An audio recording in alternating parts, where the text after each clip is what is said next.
Hey there, I'm Sarah Thompson, a 28-year-old accountant from the suburbs of Chicago. I was sitting at my desk, crunching numbers like any other day when my phone rang. It was a real estate agent asking about the sale of my grandma's house. Confused, I thought, what?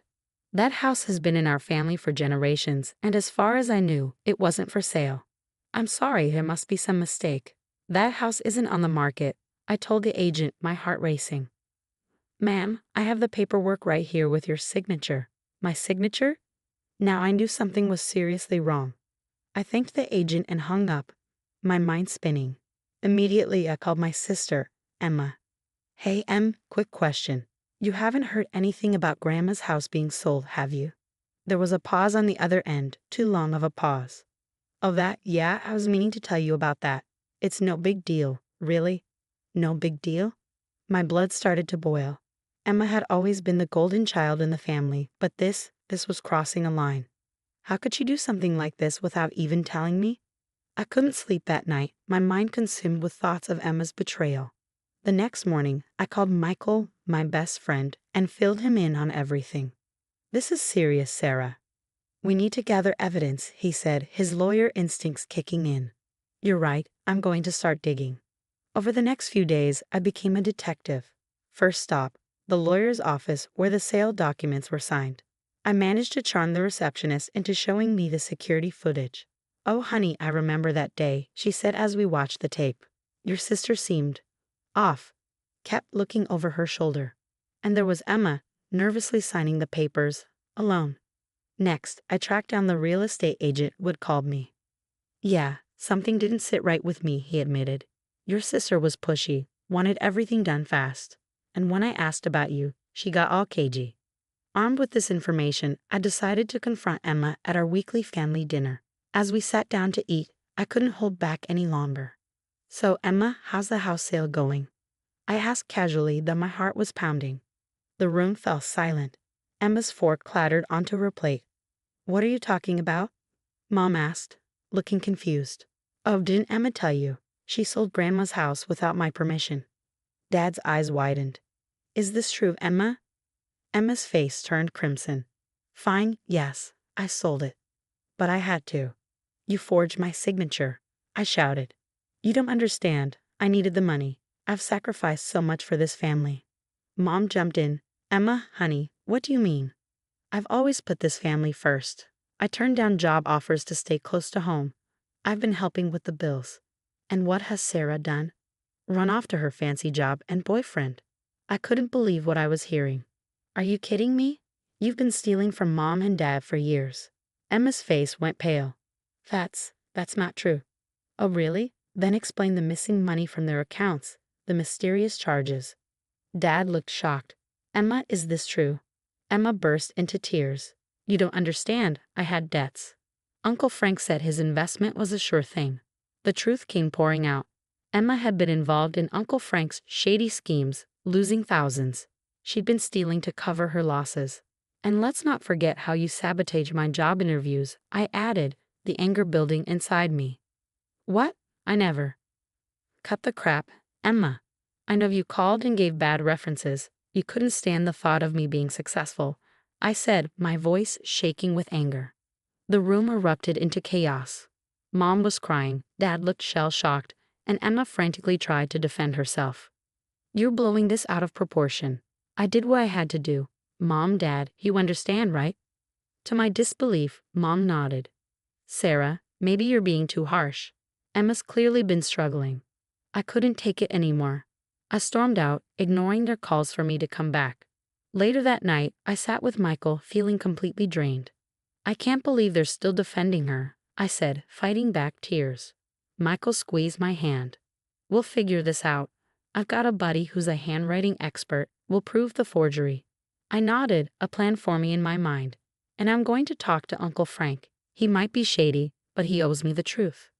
That night, lying in bed, I felt a mix of sadness and determination. My family might have betrayed me, but I wasn't going to let Emma get away with this. Game on, sis, I whispered to myself. You have no idea what's coming. Emma had always been manipulative, but I never thought she'd go this far. It was time to beat her at her own game. The next day, I called her up, trying to sound casual. Hey, Em, can we talk?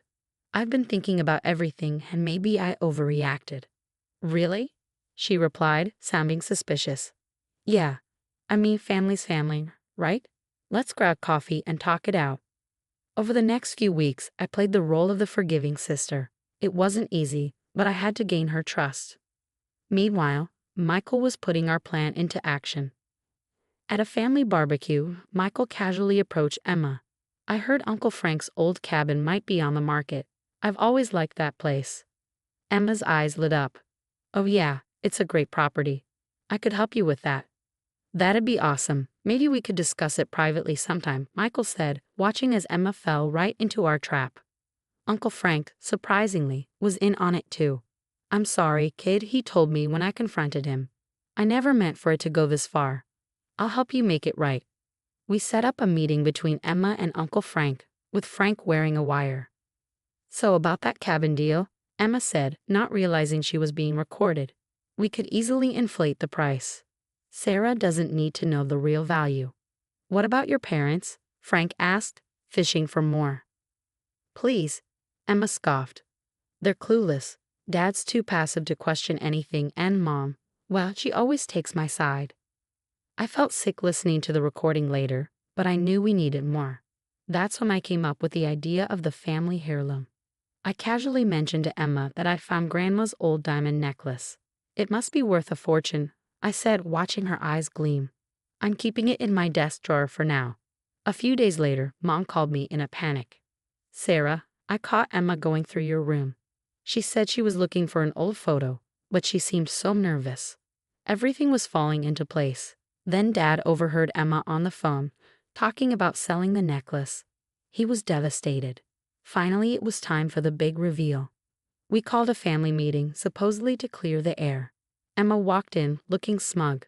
Before anyone could say a word, I stood up. Before we start, I said, there's something you all need to hear. I played the recordings, showed the financial records, and presented statements from people Emma had manipulated over the years. Her face went from confusion to anger, then to fear. You set me up, she screamed. No, Emma, I said, my voice steady. You did this to yourself. As the evidence mounted, her facade cracked completely. You think you're so perfect, don't you? Emma spat, her eyes blazing with fury. Little Miss Sarah, always doing everything right. You have no idea what it's like living in your shadow.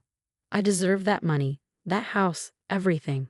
Her venomous rant left everyone in the room stunned. Mom sobbed quietly, Dad looked utterly broken, and Uncle Frank couldn't even bring himself to meet my eyes. Emma, hurling insults and threats, stormed out, slamming the door behind her. As the door shut, I felt an immense weight lift off my shoulders. The truth was finally out. Looking at my shattered family, I knew things would never be the same. But for the first time in years, I felt like I could breathe. The mask Emma had worn for so long was off. And now we all had to face the harsh reality of who she really was. The weeks that followed were a whirlwind of emotions, as if we were all waking up from a long, confusing dream. We're so sorry, Sarah, Dad said one evening, his voice thick with regret. We should have seen it sooner.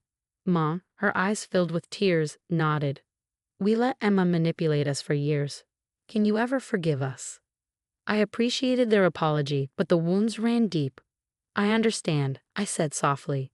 But I think we all need some space to process this. As for Emma, karma hit hard. The forged documents for Grandma's house were nullified, and the property was rightfully returned to me. Michael, ever the lawyer, was in full swing as he laid out the consequences to her. You're facing some serious charges. Fraud, forgery, theft. It's not looking good, Emma, he said.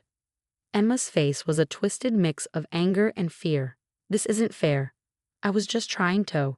Save it for the judge, I cut her off coldly. Uncle Frank, trying to save his own skin, had spilled everything about their shady dealings, and Emma's web of lies was unraveling fast. In the end, Emma was slapped with probation and hefty fines. She avoided jail, but her life was in shambles. She lost her job, her friends, everything. As for me, I decided it was time for a fresh start.